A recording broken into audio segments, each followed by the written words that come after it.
क्या जनरल फैज़ इमरान खान का नाम लेंगे इस इन्वेस्टिगेशन के दौरान? क्योंकि खबर मैंने ये भी देखी है कि जनरल बाजवा की तरफ ज़्यादा मामला ले जाया जा रहा है, और उसकी वजह ये है कि ज़ाहिर है कि वो हायर कमांड में थे उस टाइम पे, आर्मी में भी, तो उसका एक प्रोसेस होता है। नहीं, लेकिन मेरा ये ख्याल है कि जो मैंने आपको पिछले वीक भी ये कहा था हमारे पॉडकास्ट में कि जनरल फैज़, हमने ये देखना है कि जनरल फैज़ ज़्यादा जिम्मेदारी किस पे डालते हम्म। हैं। अब जो आज इमरान खान साहब ने बात की है, बैकग्राउंड इंफॉर्मेशन को अभी छोड़ दें जो भी हमारे पास है, लेकिन जो इमरान खान साहब ने बात की आज अदालत में, उससे ये लगता है कि बात सारी इमरान खान की तरफ जा रही है। और जनरल फैज़, उन्होंने बल्कि ये कहा है कि जनरल फैज़ से मेरे खिलाफ बयान दिलवाएंगे हम्म। और मेरा मिलिट्री कोर्ट में ट्रायल होगा। तो अब ये सारी चीज़ें उसी तरफ जाते हुए लगती हैं यानी कि जनरल उन्हें फैज़ ने इस बहुत बात का सारी। शक है कि ये उनके मिलिट्री जी, कोर्ट ट्रायल कि तक ही जा रहा है मामला। क्योंकि जनरल फैज़ का ट्रायल तो मिलिट्री कोर्ट में होना है हम्म। और ये बहुत जल्द कंक्लूड भी हो जाएगा, ये भी मेरी इतलात हैं।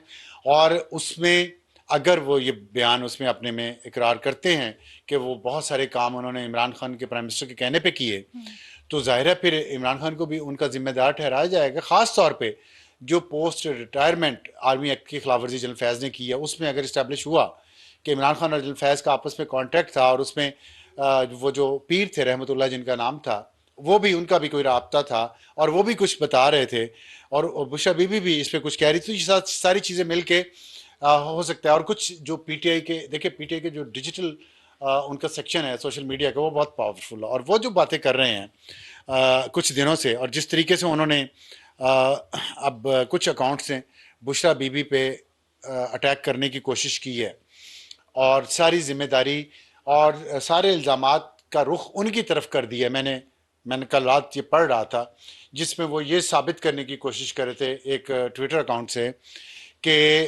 सारे जो केसेस बने हैं इमरान खान पे, बुशरा बीबी पे, वो बुशरा बीबी के लालच और हिर्स की वजह से बने हैं।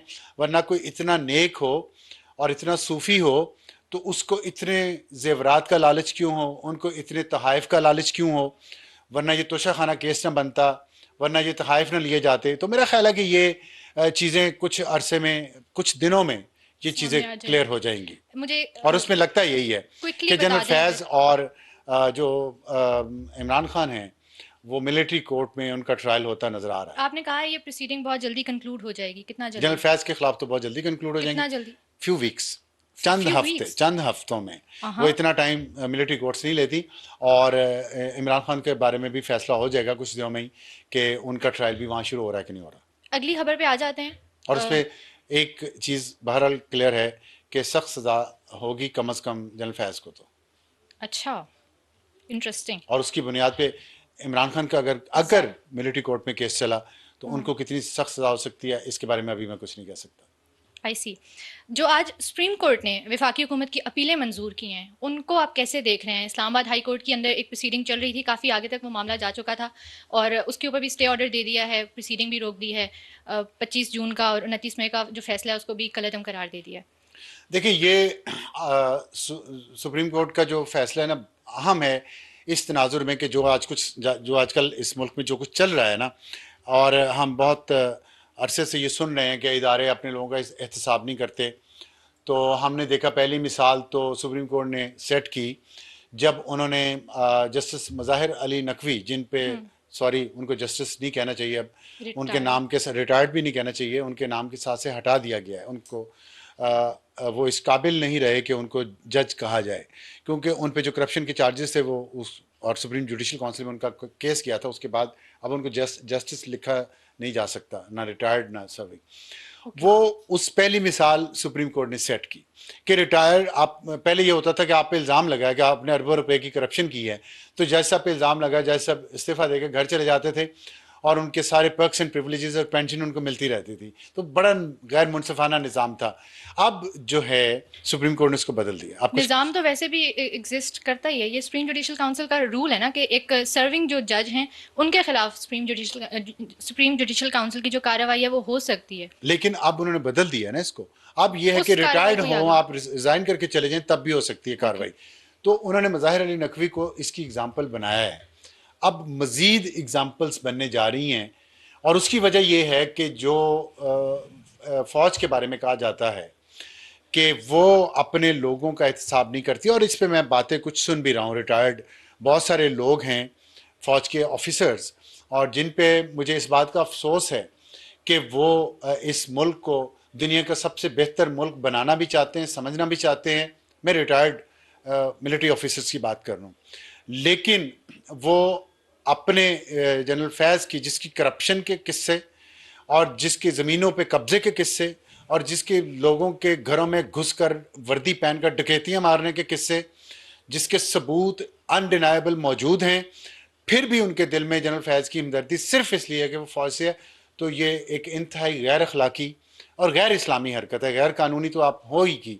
और मैं ये समझता हूँ कि जो लोग ये चाहते हैं, जो इस मुल्क से मोहब्बत करते हैं, रिटायर्ड ऑफिसर्स की मैं बात कर रहा हूँ, उनको अपने इस अमल पे, और सर्विंग में अगर कोई है तो उनको अपने इस अमल पे, अपनी सोच पे रिफ्लेक्ट करना चाहिए कि क्या हमारे नबी ने यह बताया था हमें।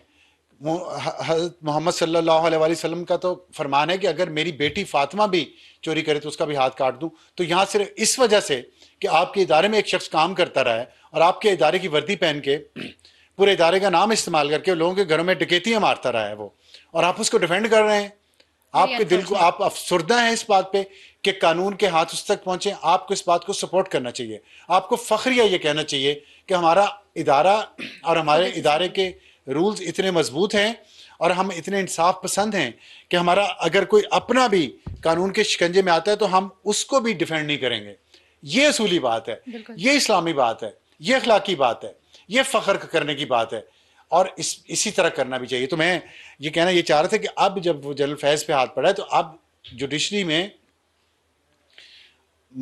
अब मजीद सफाई होगी, मजीद एहतसाब होगा। अच्छा। और ये जो आज का फैसला है सुप्रीम कोर्ट का, ये उसी तरफ एक कदम है, क्योंकि इस्लामाबाद हाई कोर्ट ने, देखें हुआ क्या था, हुआ ये था कि नजमुस साकिब जो वकील भी अपने आप को कहते हैं, वो जस्टिस साकिब निसार साबिक चीफ जस्टिस जो थे उनके साहबजादे हैं, और वो एक अपने दोस्त अबूजर चदर से बात करें जो पंजाब असम्बली के उम्मीदवार थे, और उस जो कॉल रिकॉर्ड हुई है उसमें जो लीक हुई है उसमें ये कह रहे हैं कि मैं 1:20 से कम नहीं मैंने लेना वरना टांगे तोड़ दूंगा। वो ज़ाहिर दोस्ती में कह रहे थे, सचमुच टांगे तो नहीं तोड़ते, शरीफ आदमी हैं, करोड़ों अरबों पे वो सब्र करने वाले लोग हैं, टांगे तोड़ने वाले नहीं हैं। तो वैसे भी अराइयों के बारे में ये कहा जाता है कि वो इतने लड़ने मरने वाले नहीं होते। अराइयों को कुछ ना कहे, मेरे अपने कुछ दोस्त अराई हैं, माइंड कर जाएंगे। चलें, वो तो हमारे हसन निसार साहब भी अराई हैं। अच्छा। और इसलिए वो मैं नहीं कहता उनको, लेकिन 1:20 से कम न लेना। अब 1:20 पता नहीं 1,20,00,000 है, 1,20,00,000 है, या 1,20,000 है, मुझे इसका नहीं पता, लेकिन वो इसमें कह रहे हैं, और कह रहे हैं कि बाबा को मिलने आओ तो आ जाए और उनका शुक्रिया अदा करें। और बाबा कौन है? बाबा जस्टिस साकिब निसार हैं। तो ये कॉल लीक हुई और जिसमें वो कहते थे, जिससे ये लगा कि वो टिकटें बेच रहे थे पैसे लेके, वो पीटीआई की टिकट दिलवा रहे थे लोगों को और उसके इव्स पैसे लेते थे। तो ये रिश्वत है, और रिश्वत हमने ये पढ़ा है कि रिश्वत लेने और देने वाला दोनों जहन्नुमी हैं। और जस्टिस साकिब निसार साहब तो यहाँ बहुत अखलाकियात का दर्स भी देते रहे हैं। तो रिश्वत उनका बेटा अगर ले रहा है, और ये एक ऑडियो लीक आई है, इस पे इस्लामाबाद हाई कोर्ट में जब केस हुआ तो इस्लामाबाद हाई कोर्ट को नहीं चाहिए था कि वो इसको रोक देती। और ये वाकया पता है कब का है? ये वाकया है 29 अप्रैल 2023 का। तो आज तकरीबन 1.5 साल हो गया इस वाकये को। अब 1.5 साल से आपने उस केस को रोका हुआ है, उस पर तहकीकात नहीं होने दे रहे। पार्लियामेंट में वो केस किया, पार्लियामेंट्री कमेटी में, वहां से भी रोक दिया। हुकूमत ने एक जुडिशल कमीशन बनाया, उमर अता बंदियाल जो साबिक चीफ जस्टिस हैं फिर, और उसी लाहौरी ग्रुप के वो मेंबर हैं, उन लाहौरी ग्रुप के जजेस के, जो जस्टिस काजी फैज़ ईसा के खिलाफ मुहिम चलाते रहते हैं हमेशा। और उन्होंने भी इस तहकीकात को, इस जुडिशल कमीशन को काम करने से रोक दिया। तो सच बाहर नहीं आने दिया गया। सिर्फ इस बात पे बहस होती रही कि कॉल रिकॉर्ड किसने की, क्यों की, होनी चाहिए नहीं होनी चाहिए। ये बिल्कुल दुरुस्त बात है, होनी चाहिए ये तहकीकात भी कि किसने की, प्रोसीजर के खिलाफ की या प्रोसीजर के मुताबिक की, होनी चाहिए इस पे बात। लेकिन आप, एक जुर्म हो रहा है, वो रिकॉर्डिंग उसकी हो गई है, और जरूरी तो नहीं वो किसी इंटेलिजेंस एजेंसी ने रिकॉर्ड की, हो सकता है जैसे कि आज सुप्रीम कोर्ट ने कहा है जस्टिस अमीनुद्दीन खान ने कि खुद ही लीक कर दियो किसी ने रिकॉर्ड करके। आजकल तो तमाम टेलीफोन सेट्स में ये कुछ में तो मोबाइल रिकॉर्डिंग सिस्टम मौजूद है। फिर दूसरी कॉल रिकॉर्ड हुई इमरान खान की अहलिया की, बुशरा बीबी की और जुल्फी बुखारी की, जिसमें वो गुफ्तगू करें, वो 8 दिसंबर 2022 को लीक हुई। 8 दिसंबर 2022, तकरीबन 2 साल हो गए, उस पर भी बात आगे नहीं बढ़ी।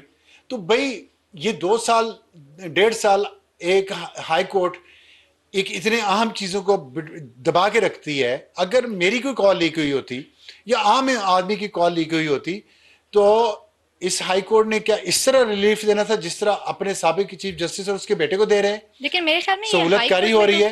हाई कोर्ट में तो ये मामला चल रहा है 2023 से ही, वो सुप्रीम कोर्ट वाला था जो जुडिशियल कमीशन को काम करने से रोक दिया गया था। आई गेस आप उसकी तरफ रेफर करें। नहीं, दोनों की तरफ रेफर कर रहा हूं। अच्छा। सुप्रीम कोर्ट और हाई कोर्ट, देखिए सुप्रीम कोर्ट में भी फर्क है।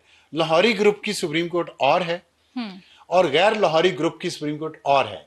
और लाहौरी ग्रुप के जो जजेस हैं, जिसमें से ज्यादातर सिफारशी होते हैं और अपने खानदानी और जाती ताल्लुकात और सियासी ताल्लुकात की वजह से जज बनते हैं, वो फिर अपने सियासी मकासद पे अमल करते रहते हैं। उमर अता बंदयाल ने उस कमीशन को काम करने से क्यों रोका?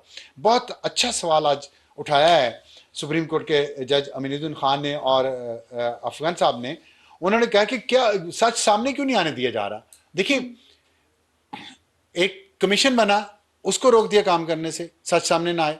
पार्लियामेंट्री कमेटी ने एक इसकी तहकीकात शुरू की, उसको रोक दिया। क्यों? इस बुनियाद पे कि ये कॉल रिकॉर्ड करना कानूनी है, ये गैर कानूनी, ये बात है ना, इस बात पे रोका ना हाई कोर्ट ने। हाई कोर्ट इस बात की तहकीकात करती रहती कि कॉल किसने रिकॉर्ड की और क्यों की है। उस जो जुर्म हो रहा है, जिसकी कॉल रिकॉर्डिंग से पता चला कि जुर्म हो रहा है, उस जुर्म की तहकीकात को क्यों रोका? तो दो अलग अलग ट्रैक्स हैं। ये समझने की जरूरत है आपको भी और आपके ऑडियंस को भी कि दोनों, अगर दूसरा भी जुर्म है उस पर भी आप तहकीकात करें, लेकिन जो जुर्म नजम साकिब ने किया है, जो जुर्म जुल्फी बुखारी ने किया है, बुशरा बीबी ने किया है, वो इसलिए कि वो उनका ताल्लुक एक सियासी जमात से है, तो आप रोक दें, ये मुनासिब नहीं है ना। बिल्कुल। ये इंसाफ का निजाम तो नहीं है ना। लेकिन आप दूसरी तरफ उस पर तहकीकात किए जा रहे हैं तो करें उस पर, मुझे उस पर कोई एतराज नहीं है।